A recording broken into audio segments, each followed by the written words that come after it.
Grandpa Bill, story time with Grandpa Bill. It's Grandpa Bill's story time. Yay! Hi, I'm Grandpa Bill.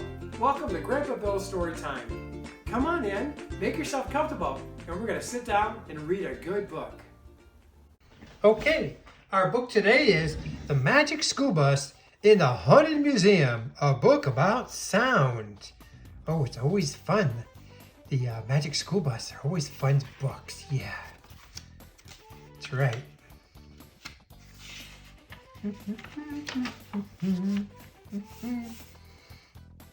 In Miss Frizzle's class, we were getting ready for our concert at the Sound Museum, but something was wrong. It was the instrument that Carlos had made. It looked terrific, but as Ralphie said, it sounded ploopy. How could we play concerto for inventing instruments with a ploppy sound? Did you hear that? This is not music to my ears. Making weird noises. Miss Frizzle was the only one who didn't seem worried. She encouraged Carlos by saying, "Just keep asking questions and you'll keep getting answers." Then she hustled us into the school bus. We were late for the dress rehearsal of our concert. We had to get to the Sound Museum in a hurry. During the ride, Carlos worked on his instrument.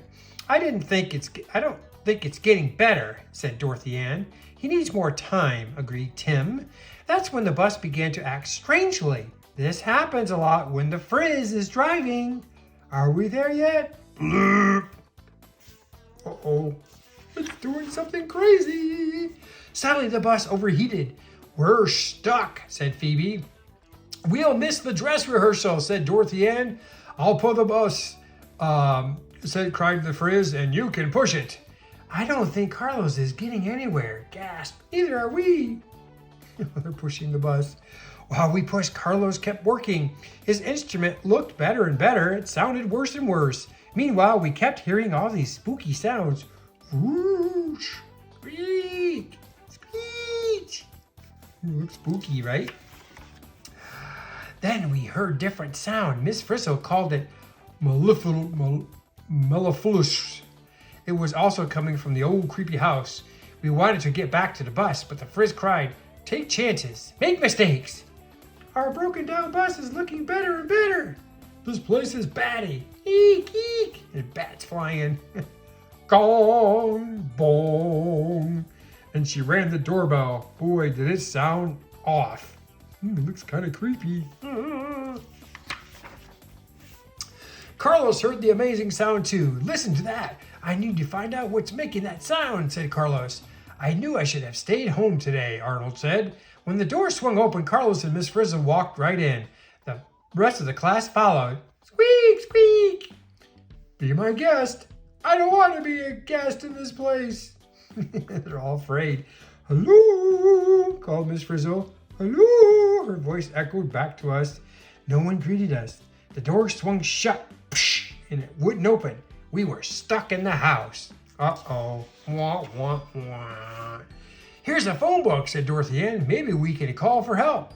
But when Dorothy Ann opened that phone book, it rang. The Frizz opened other books. We heard foghorns, roars, whispers, screams, and some crazy laughter. The books were filled with sounds. You can judge a book by its cover. At my old school, the books were for reading. Books all make sounds. That's kind of cool. "I wonder who lives here," said Keisha nervously. Then Miss Frizzle told us about the owner, Professor Cornelia Contralto.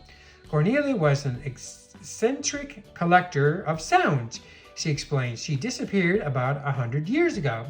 We weren't surprised. Who would have wanted to live in this house? "Class," said the Frizz, "this house is actually the Sound Museum." That did surprise us, especially since the museum was closed for the night and we were in it. Woo! We definitely wouldn't have done this in my old school. Let's not do it now either. "We have the whole place to ourselves," said Miss Frizzle. "Great," said Carlos. Not everyone was so happy. Ralphie was worried about Professor Cornelia Contralto. "I bet she's a ghost. He said maybe she's in the house seeking the perfect sound. This was an interesting thought. The house was full of surprising sounds. Creak. I'm not counting on sweet dreams. I should have brought my teddy bear. It was time for bed. The museum just happened to have enough kid-size beds for everyone. We got way under the covers. Carlos was still thinking about his instrument. So far, nothing had improved it. Cornelia, if you're out there, will you help me make this thing sound right? He called. Oh, they're all taking naps. We heard the sound again. Someone or something had answered Carlos. He ran from the room to see what it was. We scrambled after Carlos. Before we could stop him, he had opened a door. And we were in a strange room. Every time we turned around, we saw something different. We ran from a jungle to the mountains. Miss Frizzle was there, yodeling. Her yodel bounced from one mountain to another. It was echoing. Once is enough. From there, we tumbled into a giant room. It was full of gigantic musical instruments. Dorothy Ann pulled the string of a harp. The string moved back and forth and made a musical sound. Miss Frizzle said, that movement is a vibration. Keisha added, when the string stops vibrating, the sound stops. Boom. Carlos added, all are sounds made by something vibrating. It didn't take long to find out. Tim and Phoebe played the drum, boom, boom, boom, by making it vibrate. Wanda rang the gong by making it vibrate. They not only heard the sound, they felt it too. Then Miss Frizzle rang a giant bell. Bing! The vibrations filled the room. Suddenly the walls cracked open. We followed the frizz to the wall and onto a stage. Wow, lots of noises. Kind of scary. Miss Frizzle gave Carlos some funny-looking glasses. They must have been magic. They let Carlos see sound waves. Sound waves look like the ripples on a pond, he cried. They're circles within circles moving outward. Look, he's talking in circles.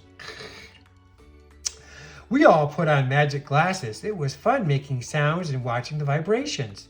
The sound waves started in one place and moved out in all directions. Boing, clap, woo. I don't believe my ears or my eyes. My ears.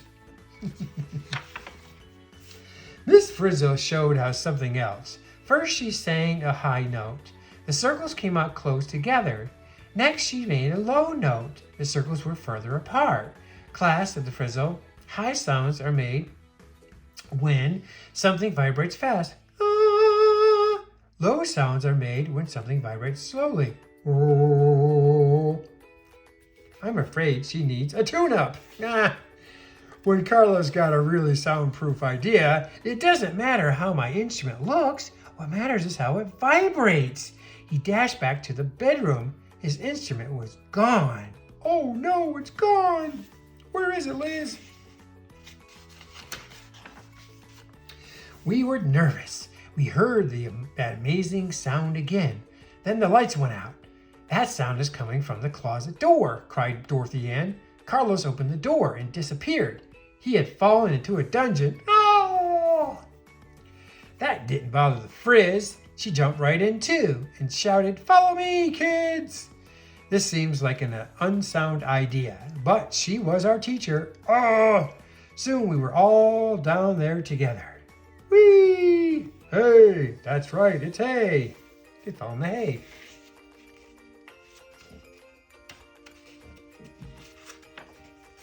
This sound was bouncing off the walls of the long hallway. We followed the sound waves around the corner to the end of the hall. See the sound waves? They can see the sound waves because they're wearing their special glasses. The sounds were coming through a door. Carlos opened it. Inside, we saw someone sitting at an organ. It was Cornelia Contralto III. The original Cornelia had been her great-grandmother. From behind the organ, Cornelia pulled out Carlos's instrument. That strikes a familiar note.